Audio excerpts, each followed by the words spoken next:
નમસ્તે બાળકો, યોગી education Gujarat YouTube ચેનલમાં સ્વાગત છે તમારું. આજે આપણે જોઈશું ધોરણ 4 ની જે પ્રશ્ન બેંક છે ગણિત વિષયની પ્રશ્ન બેંકનું સંપૂર્ણ સોલ્યુશન.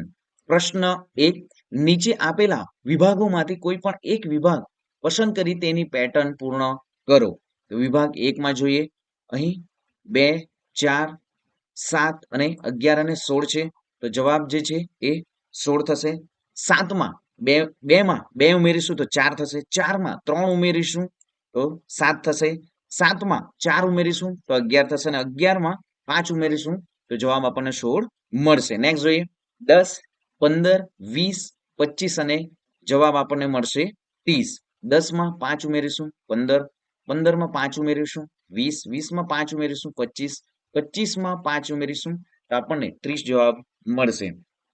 જોઈએ આગળ 10, 20, 30, 40 અને 50. જવાબ આપણો 50 છે. 100, 90, 80, 70 અને જવાબ છે આપણો 60. 101, 201, 301, 401 તો જવાબ આપણને મળશે 501. અહીં 100 જે છે એ ઉમેરવામાં આવ્યા છે. નેક્સ્ટ જોઈએ વિભાગ 2, 3, 6, 10, 15 અને જવાબ છે 21. અહીં 3 માં 3 ઉમેરીશું 6 થશે. 6 માં 4 ઉમેરીશું 10, 10 માં 5 ઉમેરીશું 15, 15 માં 6 ઉમેરીશું તો જવાબ આપણને 21 મળશે. જોઈએ આગળ 15, 20, 25, 30 અને જવાબ છે આપણો 35. નેક્સ્ટ 20, 40, 60, 80 અને જવાબ છે આપણો 100. 70, 60, 50, 40 અને 30 તો જવાબ આપણો છે 30. નેક્સ્ટ જોઈએ 123, 234, 345, 456 જવાબ છે આપણો 567. તો ખાસ વિદ્યાર્થી મિત્રો અહીં 111 જે છે એ બધી જ સંખ્યામાં 123 માં 11 ઉમેરશો 234, 234 માં 111 ઉમેરશો 345 તો આમ આપણો જવાબ થશે 567. નેક્સ્ટ જોઈએ 4, 8, 13, 19 અને 16, 26 તો જવાબ આપણો છે 26. નેક્સ્ટ જોઈએ 5, 10, 15, 20 અને 25 5 ઉમેરવામાં આવ્યા છે. જોઈએ આગળ 100, 200, 300, 400 અને જવાબ છે આપણો 500. નેક્સ્ટ 80, 70, 60, 50 અને 40 તો 40 આપણો જવાબ છે. નેક્સ્ટ જોઈએ 901, 801, 701, 601 અને 501 તો 501 આપણો જવાબ છે. નેક્સ્ટ પ્રશ્ન 2, આપેલ પ્રશ્નોના માંગ્યા મુજબ જવાબ આપો.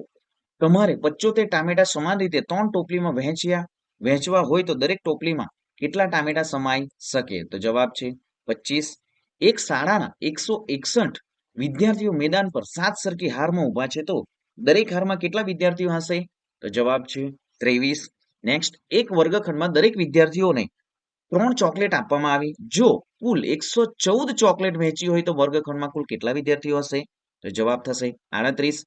એક ટોપલીમાં 116 સફરજન છે તેને 4 મિત્રો વચ્ચે સરખા ભાગે વહેંચતા દરેક મિત્રના ભાગે કેટલા સફરજન આવે? તો જવાબ છે 29. રિયા પાસે એક મોટું ખોખું છે જેમાં તેણે 12 લાડવા ભર્યા. 60 લાડવા ભરવા માટે રિયાને કેટલા ખોખાની જરૂર પડશે? તો જવાબ છે 5. સંજના વર્ગમાં 15 ચોપડી લઈને આવે છે. જો વર્ગમાં 60 વિદ્યાર્થીઓ હોય તો એક ચોપડી કેટલા વિદ્યાર્થીઓ સાથે વાંચશે?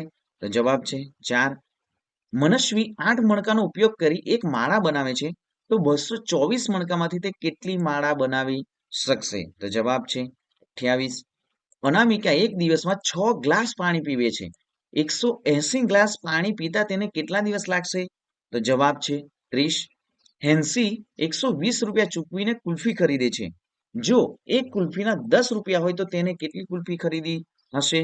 તો જવાબ છે 12. નેક્સ્ટ નીચે આપેલી ખાલી જગ્યા પૂર્ણ કરો. પ્રશ્ન 3 છે 4 ગુણ્યા 7 28 7 ચોક 28 થશે. 2 ગુણ્યા 8 આટલું 16. 5 ગુણ્યા 4 20 અહીં 6 જવાબ આવશે. 6 ગુણ્યા 5 30 અહીં 40 થશે જવાબ. 8 ગુણ્યા 5 40. 6 ગુણ્યા 6 36. 7 ગુણ્યા 8 7 8 56 થશે. 7 ગુણ્યા 9 ગુણ્યા 7 તો જવાબ થશે 63. 6 ગુણ્યા 3 જવાબ થશે 18. 7 ગુણ્યા 6 જવાબ થશે 42. 4 ગુણ્યા 9 જવાબ થશે 36. 7 ગુણ્યા 3 તો જવાબ થશે 21. નેક્સ્ટ માંગ્યા મુજબ ખાલી જગ્યા પૂરો. પ્રશ્ન 4. 2 કિલોગ્રામ સફરજનની કિંમત 200 રૂપિયા છે તો 1 કિલોગ્રામ સફરજનની કિંમત શું થશે? 100 રૂપિયા થાય. 1 કિલોગ્રામ ચાની કિંમત 480 રૂપિયા છે તો 500 ગ્રામ ચાની કિંમત શું થશે? 240 થાય. 5 કિલોગ્રામ ચોખાની કિંમત 200 રૂપિયા છે તો 2 કિલોગ્રામ ચોખાની કિંમત શું થશે? 80 રૂપિયા થાય. અડધો કિલોગ્રામ કેળાની કિંમત 20 રૂપિયા છે. 1 કિલોગ્રામ કેળાની કિંમત શું થશે? જવાબ થશે 40 રૂપિયા થાય. 100 ગ્રામ કોથમીરના 10 રૂપિયા છે તો 500 ગ્રામ કોથમીરની કિંમત શું થશે? 50 રૂપિયા થાય. 2 કિલો તુવેર દાળની કિંમત 300 રૂપિયા છે તો 1 કિલોગ્રામ તુવેર દાળની કિંમત શું થશે? 150 રૂપિયા થાય. 1 કિલોગ્રામ સેવના 240 રૂપિયા છે તો 500 ગ્રામ સેવના કિંમત શું થશે? 120 રૂપિયા થાય. 500 ગ્રામ ઘીની કિંમત 300 રૂપિયા છે તો 1 કિલોગ્રામ ઘીની કિંમત શું થશે? 600 રૂપિયા થાય. 5 કિલોગ્રામ બટાટાની કિંમત 250 રૂપિયા છે તો 3 કિલોગ્રામ બટાટાની કિંમત શું થશે? 150 રૂપિયા થાય. નેક્સ્ટ 200 ગ્રામ મેથીની કિંમત 20 રૂપિયા છે તો 1 કિલોગ્રામ મેથીની કિંમત 100 રૂપિયા થાય. 1 કિલોગ્રામ દ્રાક્ષની કિંમત 260 રૂપિયા છે તો 500 ગ્રામ દ્રાક્ષની કિંમત 130 રૂપિયા થાય. 250 ગ્રામ જીરુની કિંમત 80 રૂપિયા છે તો 1 કિલોગ્રામ જીરુની કિંમત શું થશે? 320 રૂપિયા થાય. નેક્સ્ટ જોઈએ નીચે આપેલ આકૃતિઓની સીમાના માપ એટલે કે પરિમિતિ શોધો. તો જવાબ થશે અહીં 3 વત્તા 3 વત્તા 3 વત્તા 3 કરીશું તો 12 થશે. નેક્સ્ટ જોઈએ 40 વત્તા 50 વત્તા 40 વત્તા 50 મીટર છે તો જવાબ થશે 180. નેક્સ્ટ જોઈએ 9 વત્તા 12 વત્તા 15 મીટર તો જવાબ થશે 36 metre. Next 5 centimetre 6 centimetre 3 centimetre 3 centimetre 6 centimetre તો જવાબ થશે 23 સેન્ટીમીટર. નેક્સ્ટ ફિફ્થમાં 3 વત્તા 5 વત્તા 6 વત્તા 3 મીટર કરીશું તો જવાબ આપણને 17 મીટર મળશે. 9 વત્તા 15 વત્તા 15 વત્તા 9 વત્તા 18 મીટર તો જવાબ થશે 66 મીટર. નેક્સ્ટ 50 વત્તા 50 વત્તા 30 વત્તા 30 વત્તા 50 મીટર તો જવાબ થશે 210 મીટર. નેક્સ્ટ 15 વત્તા 10 વત્તા 10 વત્તા 20 મીટર તો જવાબ થશે 55 મીટર. નેક્સ્ટ 9મું 9 વત્તા 6 વત્તા 3 મીટર વત્તા 6 મીટર વત્તા 12 મીટર વત્તા 6 મીટર તો જવાબ થશે 36 મીટર. તો વિદ્યાર્થી મિત્રો ખાસ ચેનલને સબસ્ક્રાઇબ નથી કરી તો સૌપ્રથમ ચેનલ સબસ્ક્રાઇબ કરી દો, વિડીયોને લાઇક કરી દો.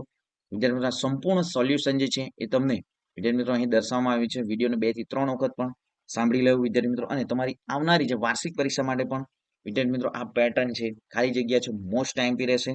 તો ચેનલ સબસ્ક્રાઇબ કરી દો, વિડીયોને લાઇક કરવાનું પણ ભૂલતા નહીં. મળીશું નેક્સ્ટ વિડીયોમાં નવી જ્ઞાન નવી માહિતી સાથે. જય હિન્દ બાળકો, વંદે માતરમ.